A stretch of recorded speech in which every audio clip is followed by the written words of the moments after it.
Good afternoon, Patriots, and welcome to the 136th audio chat on the Q News Patriot Rumble Channel series. I am the Q News Patriot, joined again today by retired Lieutenant Colonel Dr. Sandy Miarecki from the re-inhabited Republic of the United States of America. My name is S.G. Anon. Many of you out there will recognize Dr. Miarecki as having been on the show this past summer to discuss one of the most remarkable and extraordinary stories that we've ever broken on Q News Patriot. That was the story of the successful re-inhabitation of the seats for the Republic of the United States. Today, we're here to do a little bit of a check-in to discuss the progress for the Republic since that particular broadcast. It remains by far and away the most popular broadcast that we've ever done here on Q News Patriot. Dr. Miarecki, it's a privilege. Thank you very much for coming back. Thank you again, SG. It's great to be here always. Well, it's honestly fantastic that we're able to come on air and make this happen at this particular point in time, especially right after the new year. We attempted to do this show for the audience out there on New Year's Day and had unbelievable cyber interference, including a forced restart of my system on my end without my prompting. I'm excited for what our discussion is going to hold in our take two. Dr. Miarecki, for those out there that have not heard about the re-inhabited Republic, do you mind to give a little bit of your background really quickly on how you came to the Republic and what that Republic is, and then we'll get right into the updates. Sure. So when I was a kid, I always wanted to be an astronaut, and so that prompted me to join the Air Force. I was injured by vaccines during my service, not the anthrax shot. I don't think it wasn't during that time frame necessarily, and barely made it to 20 years. So I was a pilot, test pilot, instructor pilot during my service. I retired in 2007 and went back to school and got my PhD in physics and figured that the best job I could take would be teaching physics at the Air Force Academy, because then I could take my personal experiences in the military with the physics and help to engage with new officers coming into the service. So that's what God ended up doing. A job opened, even though one hadn't been opened for years, and I was selected for that position. I served there for quite a while as assistant professor and then moved over to the preparatory school at the academy and was teaching the folks that were preparing to go into their first year as cadets. And that's when COVID came, and I fought against the mandates. Was helping anyone who asked with their religious exemptions, because that was something that the cadets and active duty and everyone else, contractors, medical, didn't matter, were being denied their due process under the law. And so I had that knowledge and I said, sure, I'm happy to help. And here's the process, and you decide what you'd like to do. I was fired for that because I was told I couldn't help people with their rights, which you can't say. And I knew that.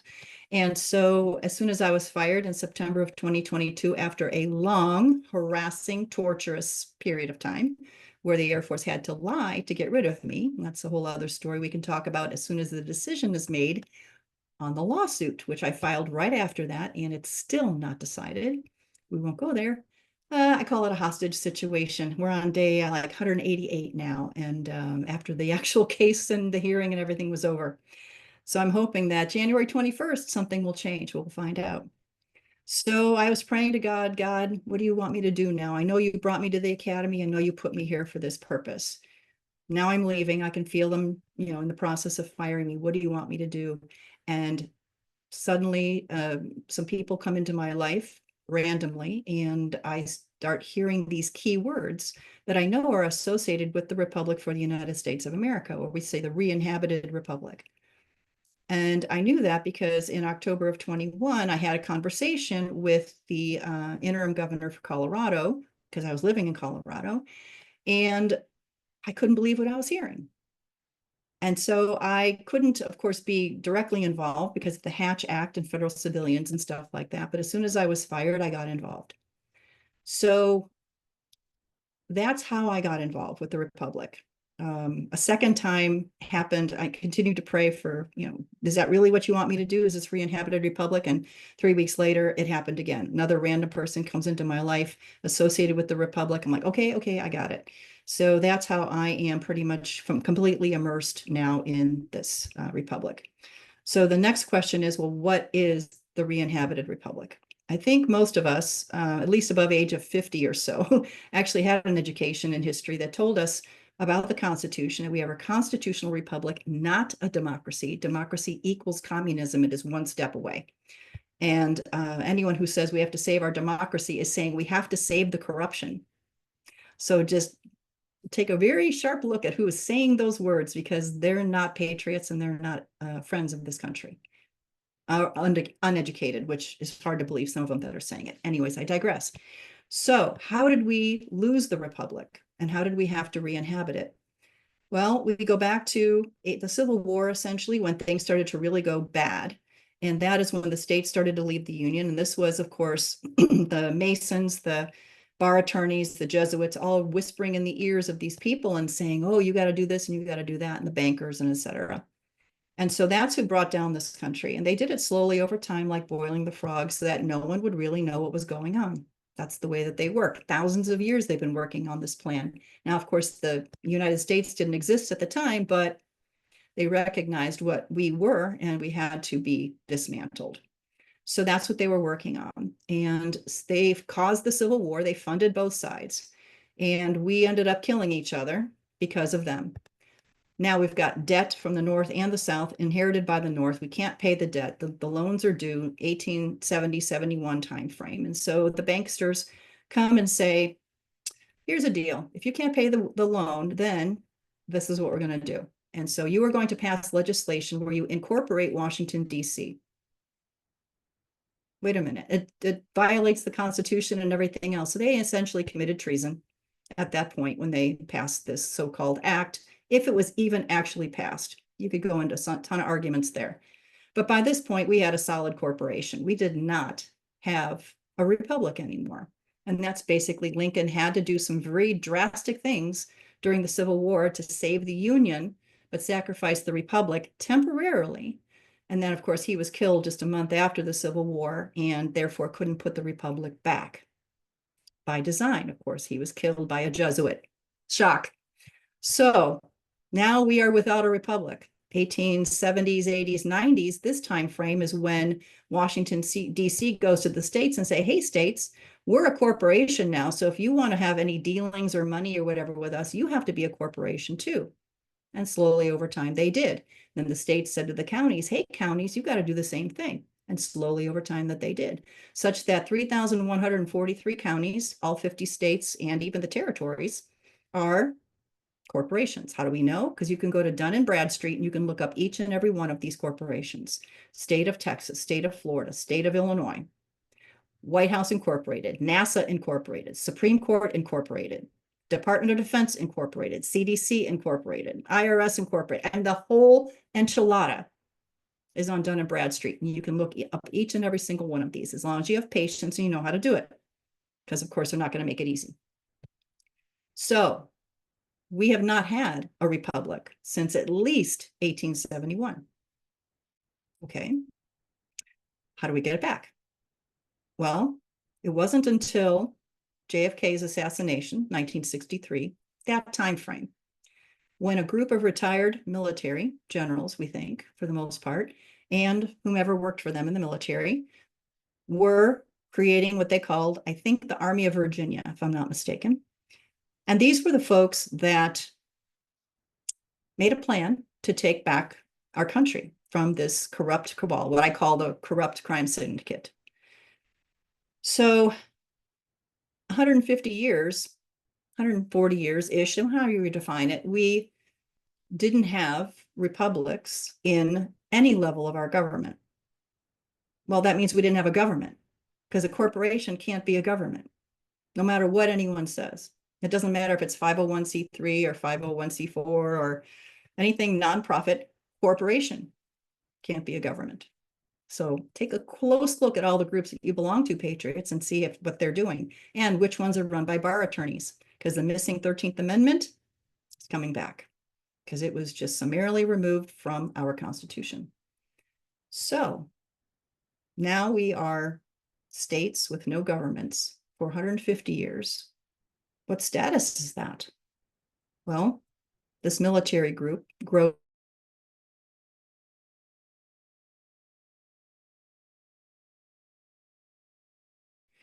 They approached James Timothy Turner and several of his colleagues associated with a Constitution education group, radio show, etc. And they were teaching people how to lawfully avoid and not pay income tax because it is voluntary according to the IRS's own regulations and rules. We have their own paperwork that says this clearly.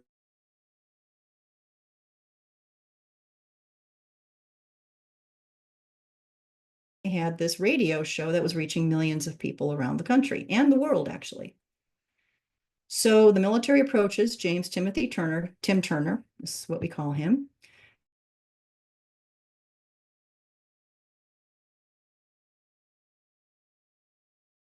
Administration signed either an executive order or treaty or combination thereof. I'm still looking for this paperwork. This is what the military told Tim Turner, that if there's ever a period of unrest, because there's no government, that means the United Nations can come in under suzerainty and take over the whole country.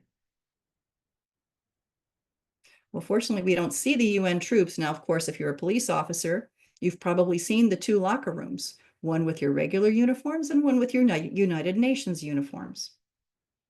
That's probably where that started. So they were tasked, Tim Turner and his group, with reseating this government. How can you do that? Well, Tim says, I have to pray and fast. And he does a real fast. I mean, no food, just water kind of thing. And so days later, he gets a message from God. It says, here's how you do it. He wrote it down. He gave it to the military, and the military's jaw drops on the table and goes, where did you get this plan? This is the best plan we've seen in 50 years. He told them, and he said, well, go ahead and do it. So that's what Tim Turner did. He and his colleagues, they got on the radio and they started telling everybody what was going on, what they needed to do.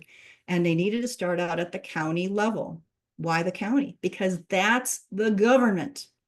We, the people, we have been brainwashed, programmed, tricked, you name it, into thinking that we have a ruling class, and that we have to do whatever they say. No, we are the government, we, the people. So the county level is the smallest level and lowest, I don't say lowest level, the primary level, that's the government. And so they started reseating all the county assemblies as fast as they could, doing it lawfully the way you're supposed to. And then once you have enough of those, you can form state assemblies. And then now you're talking about how do you reseat the governor and senators and things like that? Well, that was the brilliant part of the plan from Tim Turner, was the Northwest Ordinance, or what was codified into law as 1 Statute 50 after the Constitution was written, because we were under Articles of Confederation originally.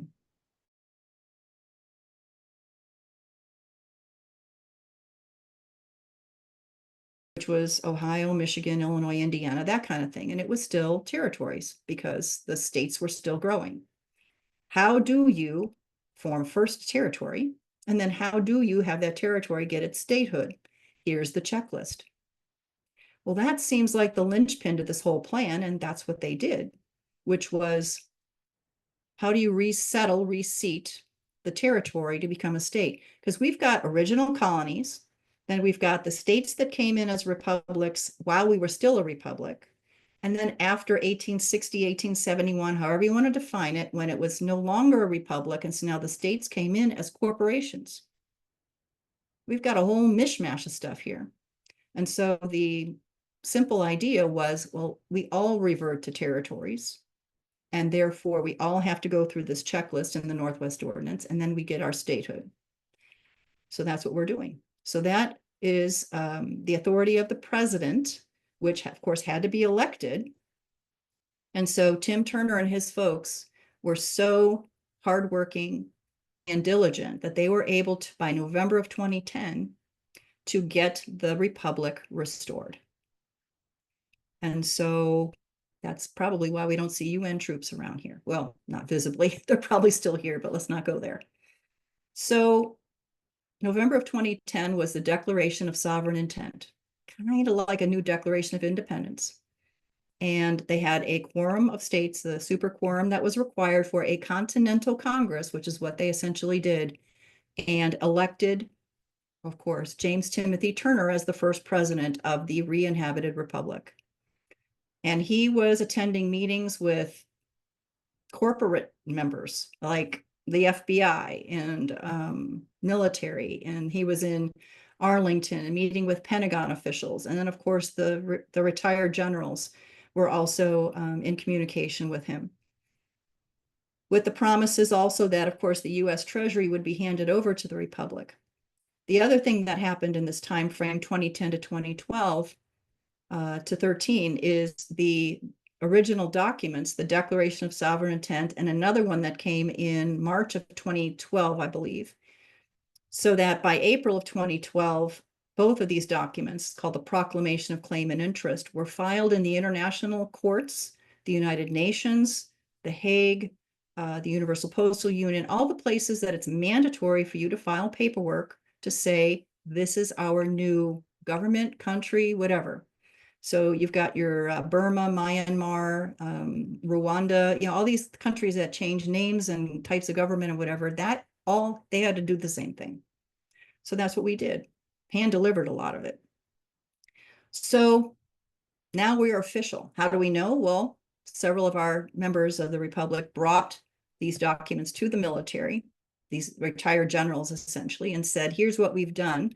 They went through it for hours, word upon word, sentence upon sentence, until they realized that this had been done 100% constitutionally and lawfully, and this was the re-inhabited Republic. So the military recognized it. The Army of Virginia recognized it. Of course, all the people in the Republic that were coming in and by the thousands were recognizing it. And that's when they got the attention of bad people. So the corporation starts to see these folks as a threat. They first of all had noticed all the 50 governors in the 2010 timeframe that the Republic is coming back, and we insist that you either resign or align yourselves with the Republic and not the corporation. That was ignored. And that's when they continued on with the Declaration of Sovereign Intent and everything else I just mentioned. So all the things have been done that everyone here that's listening would go, I don't know what I need to do to save my country. Well, here's the good thing. It's already been done. However, we did, like I say, get the attention of the bad guys. And first, George Bush Sr., who was not the president at the time, put in an actual hit on Tim Turner. And he very barely escaped with, of course, the help of God and a whole bunch of people that were surrounding him at a hotel where he was being ambushed, 6 mercenaries that were hired for $25 million. Okay, well, he lives and has no issues, but this kinds of threats are coming from all these different places. So he is tricked now into going to a meeting with FBI. Well, he's been in a couple of meetings with the FBI before, and they have cordial relations. Well, they trick him, entrapment, I guess would be a good way to say it, and arrest him. He's laughing for what? And they just throw him in jail. This was about September of 2012. By March of 2013, now he's going on trial. And it's your typical, whenever they're trying to take you out, paper crimes. So IRS, tax evasion, bond fraud, whatever else that they were accusing him of, that kind of stuff. And then he tries to defend himself, but of course they say, no, you can't use that evidence. So they just railroad him into a kangaroo court, force jurisdiction on him. He defends himself because he knows how. And they find him guilty. I think 18, 20 years or something. They sentence him, throw him in the worst possible prisons, like the maximum security, international terrorist ones. That's not where you send someone for IRS crimes, which he never committed, by the way. But that's what you'll find on Wikipedia or whatever, the CIA's mouthpiece. And so he goes to jail. And instead of being killed by these people, he actually converts a lot of them to Christianity. God has a plan. And so finally, April of 23, so about a year and a half ago, almost 2 years now, he was released under the CARES Act because he was having a lot of health issues. And so he had the ankle bracelet, house arrest, and all that stuff, and had to do a bunch of things in order to have that happen. And so he was doing that. And then suddenly, strangely, on 12/12/24. This was President Biden's clemency list. No kidding. So, you would think that they would never have Tim Turner's name on a clemency list from Biden because that's Biden's enemy. But, oh, wait, maybe that's not really Biden. And we all know, there's something very strange going on. And the good guys have probably, gotten Tim Turner's name on that list. So he's no longer under house arrest. He's still, they reneged on part of the deal and they say, well, you still have 5 years of probation. Well, I said, no, you have 5 weeks of probation because January 20th is going to come around and all that's going to go away. And he says, yeah, I think you're right. And so that's my story about how I got involved, how the Republic became what it was. And I'm sure you're going to ask me what we're doing today, but that was a very long answer to your question. Well, I have to admit, I wouldn't want it any other way here on Q News Patriot. The audience out there knows that I sometimes tend to wax a little bit poetic as well. But I just have to highlight the, galactically improbable odds of Tim Turner and the Biden military operation dovetailing in such a fashion, especially considering his background. That in and of itself seems almost like a feather in the cap of legitimacy for those out there that are sort of still on the fence and wondering what the best approach is with all of this. Many people out there that are watching this broadcast, Dr. Miarecki, probably first heard of the Republic on our first show. For those newcomers, welcome. I hope that you're enjoying the conversation thus far. But what has been the progress with the re-inhabited Republic since this past summer, and what is the expectation as we move forward? Sure. So I'll go back a little bit.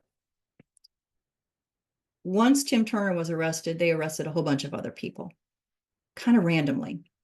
A governor here, a senator there, whatever. And it was folks that they had tricked into doing stuff they shouldn't have done, stuff that would violate the corporate regulations and laws. Well, not laws. I mean, there's no laws in the corporation. We know that. So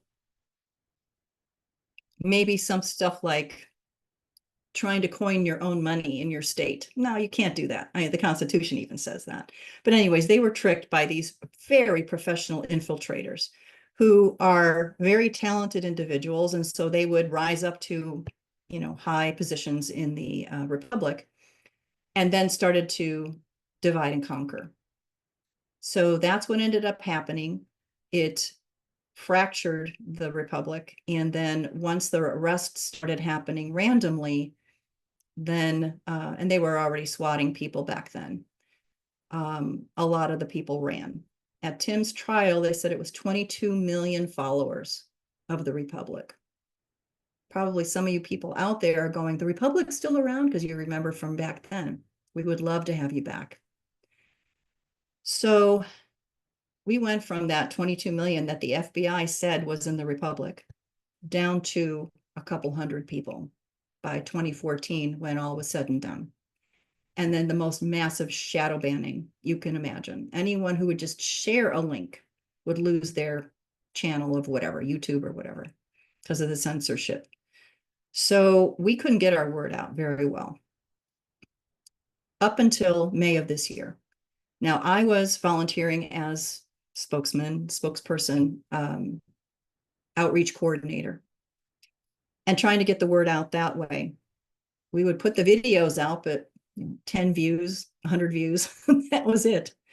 So everything changed this past May of 2024. Well, what happened back then? That was the Trump trial and the verdict. Now, coincidence, maybe, we are not sure. But suddenly, either they got lazy, bad guys, or maybe just a combination that, and the people were ready to hear the message. And so as soon as they heard it, it clicked with them, like puzzle pieces just falling into place. And they realized that this is the plan because it completely moves in with the good guy military we've heard about. Derek Johnson's stuff is all connected. Everything connects to this Republic. And the only thing that was missing was what is the, I don't want to say the top, but you know what I'm saying? What's the center of this plan? And that's us. And it's just that we haven't been able to tell you about it until now. So the shadow banning became less enough that our message started to get out. And a couple hundred people would come in and they'll tell two friends and they'll tell two friends. And you know how that old commercial goes. And suddenly we had 1,000 people and we started filling the empty governor seats because we only had like 8 or 9 states maybe represented in the Republic partially after the takedown, near takedown. Only a remnant remained. That's what I call it. So now we're filling these seats. And as an outreach coordinator, I'm also helping these volunteers to, get seated into these places. And we've had 50 governors since before the election. We passed that weekend before November 5th, 10,000 members signed up on our website. And more are coming in every day because these podcasts keep getting out. It's absolutely miraculous, biblical. I mean, all these words, because this has to be God's hand at this point. So we have half of the states fully reseated. Now, what do I mean by that? Well, the Northwest Ordinance is very clear that there's 8 main positions to fill when you're the territory becoming a state. Governor, Secretary of State, makes sense. 2 senators, because everybody gets 2 senators. 1 House of Representatives, because you still have less than 30,000 inhabitants in your territory. And that's in the Republic. Of course, we've got millions of people in all the states, but they don't know about us. They haven't signed up to support us, et cetera. And so we can't count them yet. So 30,000, you get 1 House rep. And that's what we have. And then 3 state justices. And they're running the, kind of the Constitution rewrites for the states is kind of their responsibility. And that's already ongoing. So we have half the states in that mode right now where all 8 positions have been filled.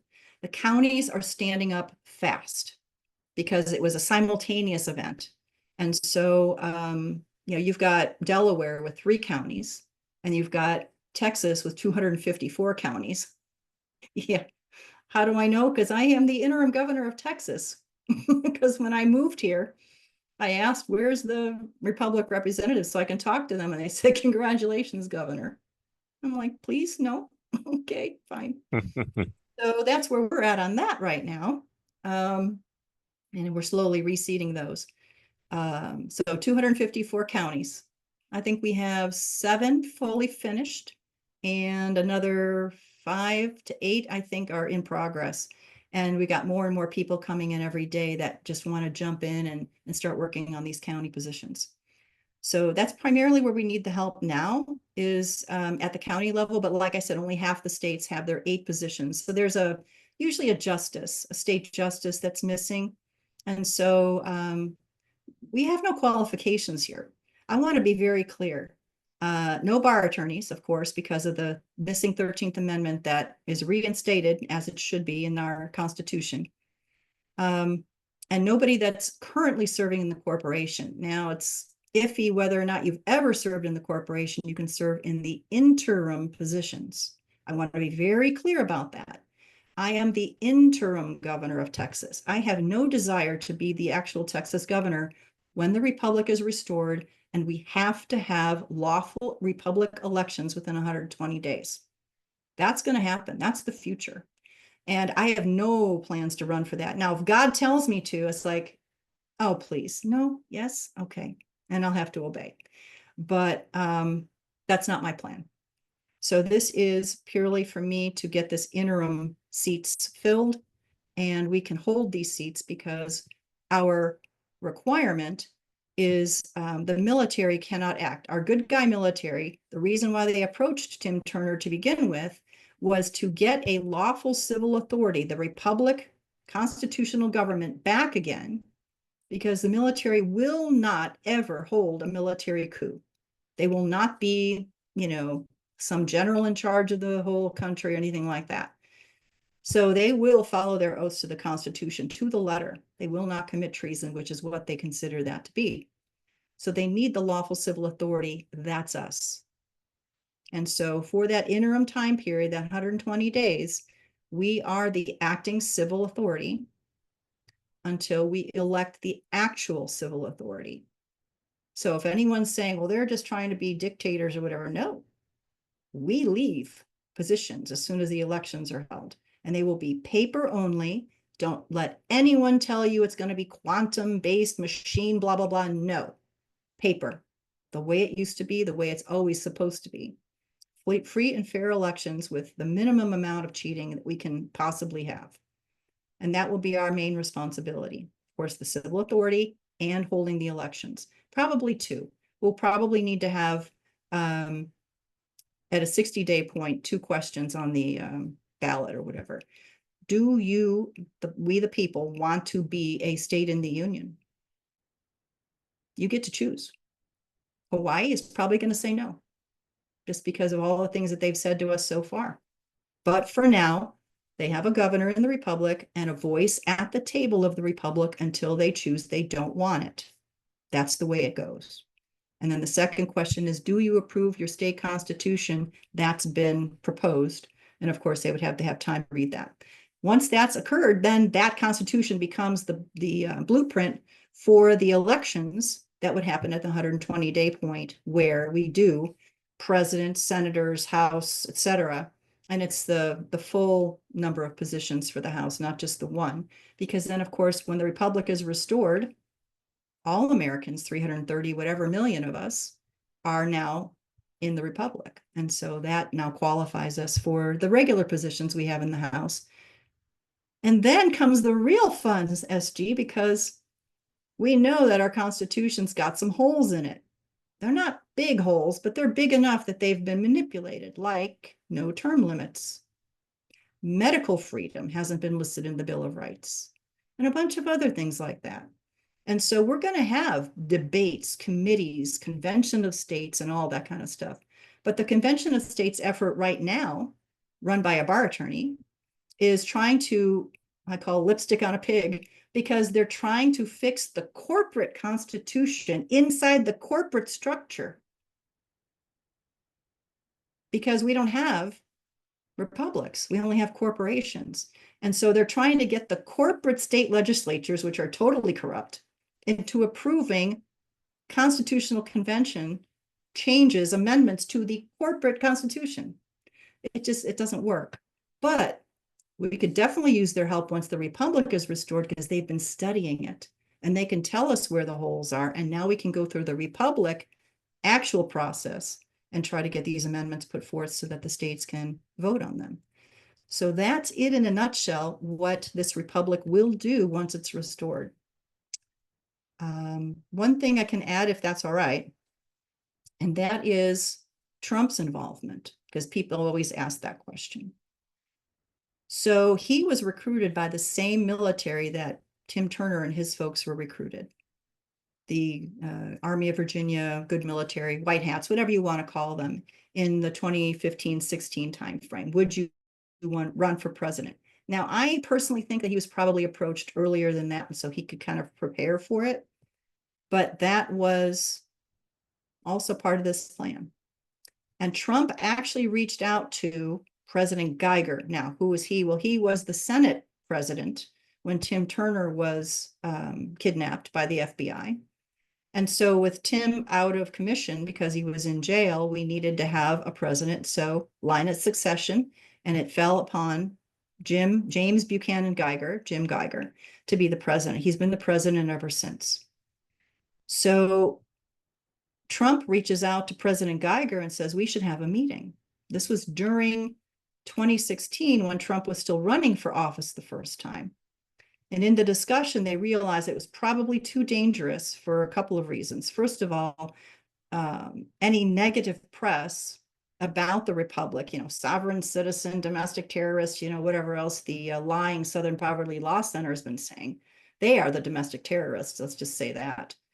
And so they would have drummed up all of this nastiness, and Trump might not have been elected, maybe, who knows. And so they didn't want to take that chance. And then, of course, if the meeting with Trump would have been public knowledge, which of course, everything becomes public knowledge in a total intelligence state, which is where we are now. The repercussions on our tiny little republic, which was still the remnant of a couple hundred people, might have been actually taking us down, and not just, Irreversible. yeah, an irreversible takedown at that point, and not where we were holding on, essentially, and waiting for the people to awaken and come back to their republic and support us and volunteer and take these seats. And so to go from that time frame, oh, and then the meeting never did happen because, of course, what happened to Trump, his entire, first the election, the Russia, Russia, Russia, and all the other garbage, then the General Flynn thing. And so his presidency was just full of crises, chaos, disasters. They were just setting him up for everything. And since the media, 90 to 95% of all media in the world is owned by like 6 families, all Zionists, we won't go there. Anyways, that just doesn't allow you to have an actual freedom of the press. And that's why we have the alternate news, kind of like yourself, SG, and getting out the truth. So that's the Trump part of the story. And then you were going to ask me another question, and I got off track. So if you would bring me back to that, that would be great. Well, actually, it's very interesting that you were talking about President Trump because the time frame seems to add up perfectly. We saw Jerome Corsi break a story in 2013 discussing how retired generals from the United States military and out of the Pentagon had contacted 3 billionaires with celebrity star power and status, individuals that they believed would be publicly digestible and essentially, imputable with respect to the election process, to be the essentially the takedowner, if I can use the terminology, the CEO that presides over the destruction, the insolvency, and then the bankruptcy and receivership of the corporate entity. And it seems very much with what we've witnessed over that period of time from 2013 to now, certainly beginning in 2017 in a very accelerated fashion.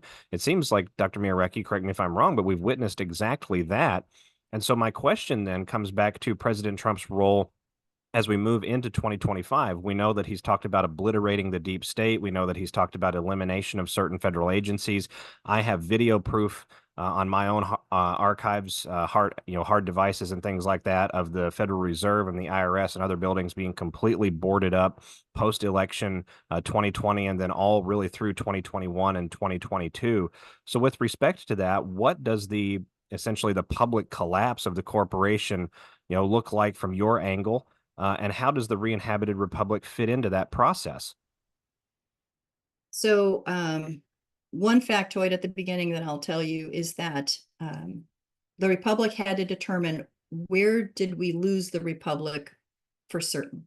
Kind of like cancer. You've got cancer, so you keep cutting back till you find healthy tissue, and then therefore the cancer won't come back. Well, 1871 for sure. But because of the Civil War and the states leaving the Union unlawfully, perpetual union, and we can have a whole other podcast about that argument. But let's just say that they weren't allowed to.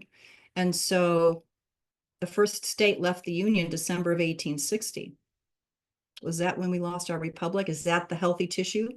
That's what was decided in the first 2 Congresses of the re-inhabited republic, 2010 to 2013, was that everything in this republic that we are offering the American people, if they want it back, is the December of 1860 republic. That means everything that was passed after that doesn't exist, because there wasn't a republic. Now people are going to say, oh, but what about women's suffrage and the slave issue and all that? I'm like, no, because our Declaration of Sovereign Intent and Proclamation of Claim and Interest clearly say all men are created equal. All means all. So there's not a discussion about where we had to have a special amendment and all that stuff. No. So there's going to have to be some changes. We know there's going to have to be some changes to the Constitution, but not a rewrite. It's going to be small amendments. So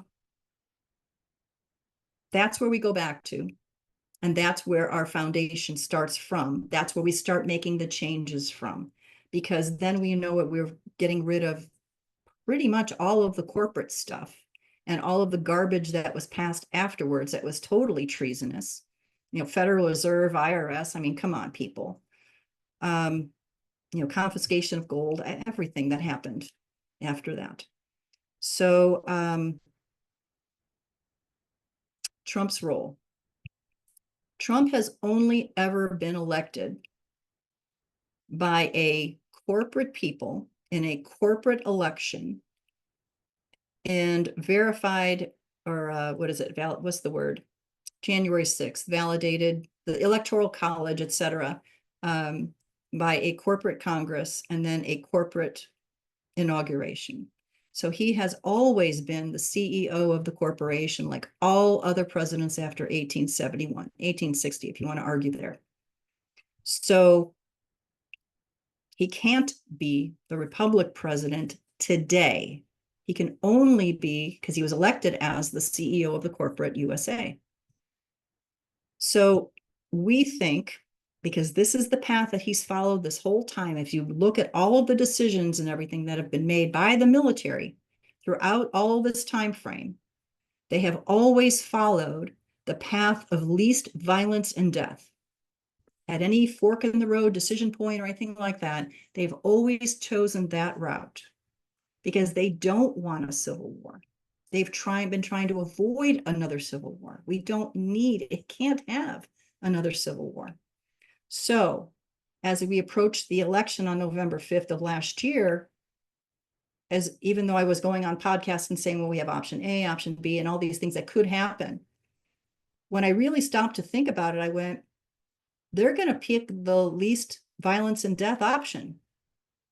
Well, that's going to be the most normal looking thing we could make, which is Trump winning the election. Well, he should have had 80%, 90% of the vote. I mean, they knew that from all the polling. He barely got elected for the most part when you look at the individual states. Now the down ballots kept getting stolen. They're still getting stolen like a month later, and I'm not sure what the reasoning is on that. But Trump had to have a fair enough election to get elected. It threw the bad guys for a loop because what did they do? They didn't fight. I mean, we're all like waiting for the BLM Antifas, to be paid and activated and have the pallets of bricks just show up mysteriously at wherever they were going to be.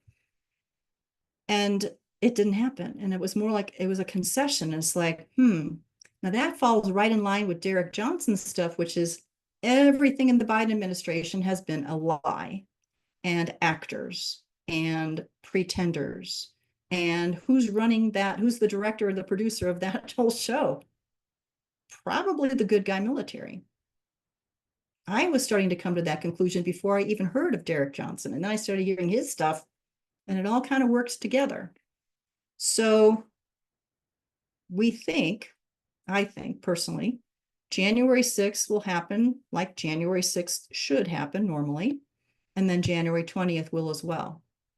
But the bad guys, I think, were waiting until January, and we've already started to see some evidence of that, right? These car bombs and, whatever else has been going off. Now we had another school shooting, if even, so much of that is a setup and staged, as we know from Sandy Hook and a bunch of other ones. So how much of this is the Truman Show, right? And so anyone who's too young to know what that movie is, go back on Netflix, look up the Truman Show and go watch that, because that seems to be where we are right now. And Derek Johnson would agree. So it's complicated, but we think Trump's going to get inaugurated, and either January 20th or 21st, hundreds to thousands of executive orders are going to fly out of his office. I would pray one of them is going to be the immediate release of the J6 prisoners of war all over wherever they are, and expunging their records because they never did anything wrong. There was no crime. And so now personally, I think they should all get prisoner of war details from the military, because there's going to be a lot of mental acclimation to go on to get them back with their families and healthy again. So I pray that that is part of the plan. I will insist if I have anything to say about it. And so stop all, quote, vaccines. I mean, all. No measles, mumps, no polio, smallpox. None have ever been safety tested, people. You don't believe me? Go on Del Bigtree's The High Wire, and he will tell you everything you want to know about the 3 days safety study or 3 weeks safety study on the newborn babies. Of course, they're not going to find anything wrong. So stuff like that, that's going to come out in these executive orders. And probably he's going to dissolve the corporation once and for all. Well, that means he's going to put himself out of a job. And there's no Congress. And there's no Supreme Court. Well, who are they going to put in place? I wonder who. The lawful civilian authority. The lawful republic. That's what we've been told, led to believe, expected. And that's why we don't do anything. We don't poke the bear. We don't talk to the corporation in any way, shape, or form. We don't have any corporate people coming into the republic. We say, no, you just stay separate. If you want to run for office in the first election after 120, in the 120-day election, fine. If the states allow it, because the states are in charge of that. But that's all we're here for. And so that's the message I'm bringing to your audience is, do you want to be a part of that? Does this ring true to you? Is God putting it on your heart right now to go to our website and register and ask to serve? So Dr. that's where we're at. Miarecki, for folks out there, patriots out there that are contemplating that very topic at this point in the conversation, what does that process look like and what can they expect? So the website, first of all, is we've got like a shortcut, and then it takes you to the long name website. So it's www.republic4usa.org. Republic, FORUSA.org. That will be in, I think, the video description you said earlier, right? So with that in mind, it will take you to a website that says members.republicfortheunitedstatesofamerica.org. And there's a button that says register. I sincerely apologize. We cannot come up with a non-legal term for that. Register, sign up. I mean, they're all coming up the wrong words, right? We're taking back all of our words. That's what we did in the Declaration and Proclamation that I mentioned earlier. So you sign up, there's a button there that says, do you want to volunteer to help in an open position or open seat or something like that? I can't remember. Say yes. Even if you're undecided, say yes. Because what that will do is generate an email to your your interim state governor, wherever you reside, where you actually are living. Okay, that's what you put down for your county and for your state. And then that email, you'll start an email conversation with the current folks that are in those positions at the state level. And you'll find out these are the current open positions. Do any of those feel right to you? Is God putting any of those on your heart? And then have a conversation, volunteer. We have a couple of requirements. You will read the Re-Inhabited books. So those are the books written by Jean and David Hertler, Hertler. And they are first of all, volume 1 is the true American history, what I call how we went from nothing to having a republic, 300 years of American history, how we lost the republic, Organic Act of 1871 and everything after that. And then volume 2 is how did we get it back? The story of the re-inhabitation. So that's the requirement, to make sure that everyone comprehends the details of what actually happened. And we're all marching in the same, we're all a team going in the same direction. So that's where you start. And then you go through a vetting committee, which is essentially several of the officers in the Republic that ask some questions and just get to know you and see if you're a good fit for the Republic and the Republic is a good fit for you. And then you get an appointment letter and we go on from there. And you start to serve as a public servant, not a ruling class politician, with the understanding and comprehension that you will leave that office after the 120 days. You're going to do the handshake deal with the guy or gal that's actually elected. And, that's it. We help write the history books after that because that's literally where we're at right now. So that's the process. We are looking for even the people to sign up, register as electors. That's the primary reason why you go to the website. I support the Republic. And therefore you're signing up as an elector. You become one of the 30,000 for your state. We really appreciate if you would help out at the county level. And that's probably what your state governor is going to talk to you about, because that's where we need the most help. Like I said, 254 counties I have to do. So that's what we're really hoping that the people will do. Absolutely powerful. And so, Dr. Miarecki, I have just one final question for you, and that's with respect to the reorientation of our constitutional system. You mentioned December of 1860 a moment ago, but you also correctly highlighted that we do have about 150 something years of development growth decisions that we're going to have to either reaffirm with one another or toss to the wayside or perhaps improve or compromise with on some fashion. With respect to expertise and advisors for individuals inside the government, we know prior to the Civil War, the president had a cabinet. That cabinet fulfilled a number of different roles, advisory, of course, being one of those roles. We've already seen President Trump discussing for the American people here, certainly in the last 3 to 4 years, but really since the very beginning, that he came on the political scene about dismantling the bureaucracy, reducing the size of government, things of that nature. What is the re-inhabited republic still in need of with respect to advisory positions, capabilities, and individuals that are true experts in their fields? Excellent question.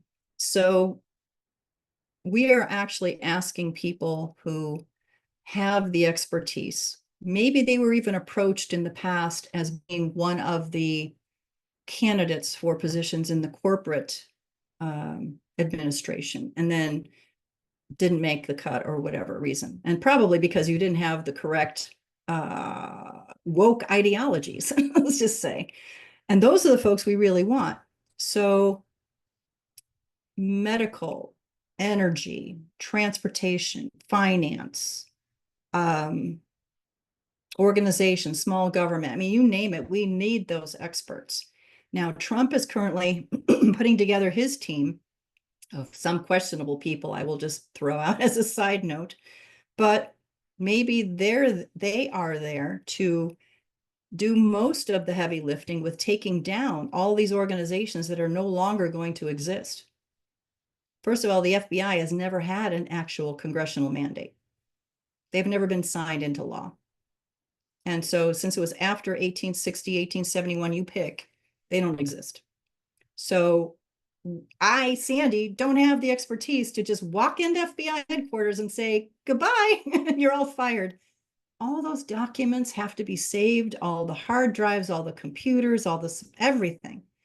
So we think Trump is going to try to get a lot of that done for us.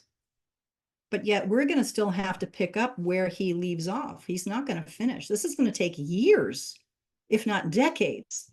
This is a generational effort. This is not going to be some quick fix thing. And Americans to just sit back and keep eating popcorn and watching their football games. No, no. All of us have to be involved. And so if you are interested in submitting your resume, we are definitely looking for that.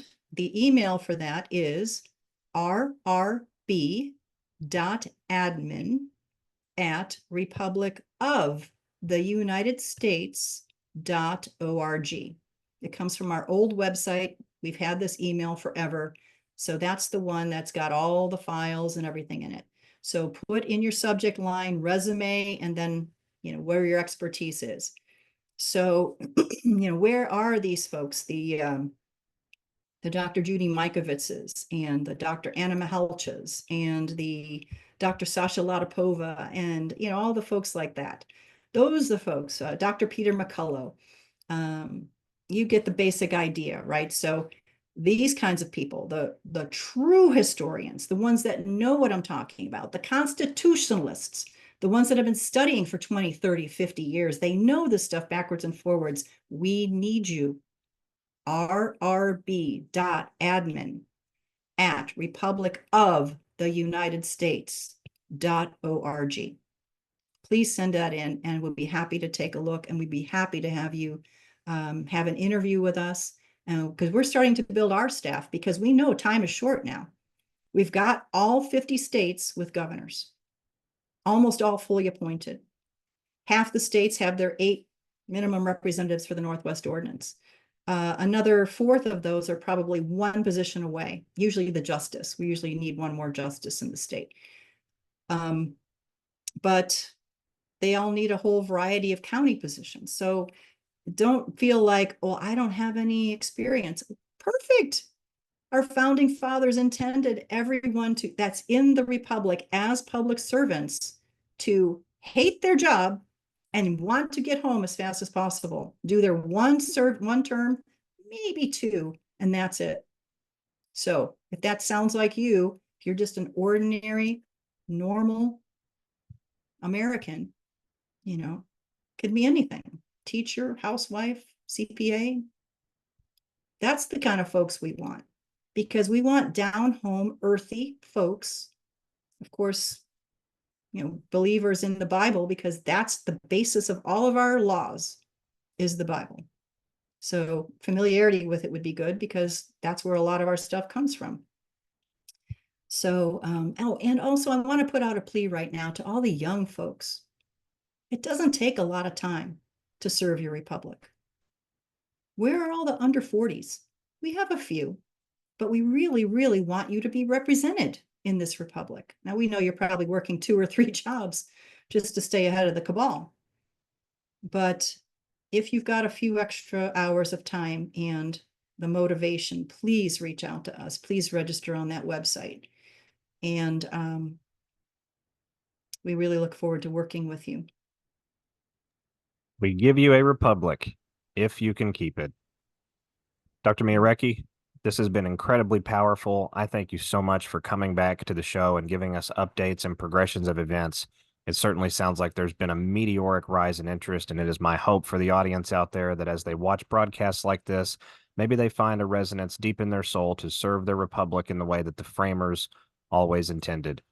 For the audience, I hope you've enjoyed our conversation. You can navigate to republicfortheunitedstatesofamerica.org or republicforusa.org, or navigate to the links in the description box below the video. This is SG and On, everyone. I'll be back with each of you again soon on the Q News Patriot.